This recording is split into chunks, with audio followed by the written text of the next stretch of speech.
Bonjour, pouvez-vous vous présenter? Oui, bonjour. Alors, je m'appelle Marc et donc je suis tarologue.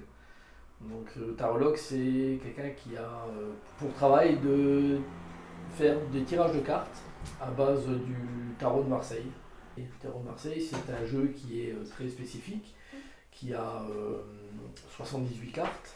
Donc, tous les gens, par exemple, qui font aussi de l'activité de cartomancie, mais qui utilisent des oracles et pas de tarot de Marseille, ce sont des cartomanciens. Et la tarologie fait partie d'une des activités, mais une des branches de la cartomancie. Et donc à des fins, bien sûr, de faire des tirages de guidance, euh, donc pas spécifiquement divinatoires. D'accord, on peut aller sur le terrain là aussi de temps à autre parce qu'il y a des choses qui ressortent. On n'est pas complètement maître de ce qui ressort sur les cartes. Et l'interprétation peut nous faire aller vers un peu de divinatoire, mais beaucoup de guidance. D'accord. Et depuis combien de temps êtes-vous tarologue? Alors ça fait depuis 3 ans maintenant que je suis là-dedans, donc ça a démarré d'une manière un petit peu imprévue et ça m'a pris complètement. Et du coup ça m'a suivi durant ces 3 années avec une évolution incessante. Comment peut-on passer d'informatique à tarologie?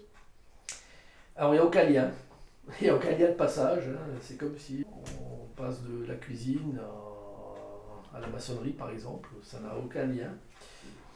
C'est pas quelque chose qui est venu, je dirais, de manière automatique, hein, c'est tombé comme ça. Et en fait, on ne choisit pas à ce niveau-là. En tout cas, je ne l'ai pas choisi. Je suis content que cette activité-là m'ait choisi. Tout de suite, ça m'a plu, tout de suite. Et donc, je me suis renseigné, j'étais curieux et j'ai pris ça comme un vrai divertissement. Euh, c'est un plaisir de faire des tirages de cartes. Et puis, de fil en aiguille, c'est devenu une activité qui s'est installée.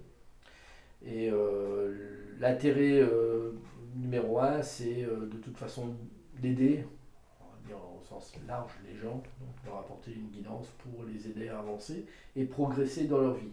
Et ça, c'est quelque chose qui est très très important, en tout cas à mes yeux. C'est comme ça que je le pratique, comme ça que je le fais. Et c'est pour ça que je fais ça d'ailleurs. D'accord. Euh, et où est-ce que vous avez appris? Je suis quelqu'un qui suis autodidacte, c'est-à-dire que j'ai pas de, j'ai pas pris de cours particuliers. Donc j'ai lu, bien sûr, j'ai regardé beaucoup de documentation à ce niveau-là, mais j'ai œuvré moi-même pour apprendre. Une fois que les choses de base sont apprises, c'est par l'expérience, par l'habitude, et puis moi j'ai l'évolution de l'activité au fur et à mesure des 3 ans, donc qui m'a fait développer, je dirais, d'autres moyens de faire des tirages et d'apprendre encore d'autres choses, quoi. Voilà. Donc c'est une formation continue en fait, hein. Ça ne s'arrête jamais. Euh, et est-ce un don? Pour ma part, je pense pas. Je pense que déjà tout le monde peut tirer des cartes. Pour moi, ça me paraît plutôt clair. Avoir des capacités peut-être un petit peu supérieures à la moyenne en général, peut-être. Peut-être plus de ressenti pour faire ça. Plus d'intérêt aussi. Donc ça compte énormément. Donc, et puis une durée dans le temps, hein, donc d'être toujours là, présent et de continuer là-dedans, c'est aussi hein, ce qui aide. Mais la notion de don pur et dur, je ne pense pas, en tout cas au niveau des tirages de cartes, que ce soit une obligation, quoi. Et combien de temps dure une séance à peu près? Alors les séances peuvent être vraiment très très variées, hein. Je peux faire des séances, ça m'arrive des fois de faire des lives en soirée, donc avec des questions et des tirages très rapides en 3 4 minutes, hein. Donc ça c'est express, tirage direct. Mais autrement, des séances, voilà, la plupart du temps, sont des séances en 3 quarts d'heure, 1 heure. Il faut que les personnes puissent se ressentir avec la satisfaction d'avoir fait une séance. Pas parce que la séance lui a plu, parce qu'il y a des bons éléments et que ça lui plaît à ce niveau-là, parce que ça a été une séance honnête, et donc que la personne reparte avec les éléments qui sont ressortis de la séance, euh, mais lui donner d'une manière modérée. Donc on ne part jamais dans les excès, on ne part jamais d'un côté ou de l'autre, dans des phrases qui seraient trop prononcées ou trop sèches. Et j'ai eu il n'y a pas longtemps, en fait, une fille qui est venue, donc peut-être 25 30 ans, qui est venue et qui a fait un tirage en me disant qu'elle avait été amenée par deux personnes amies à elle, qui lui ont dit de venir me voir.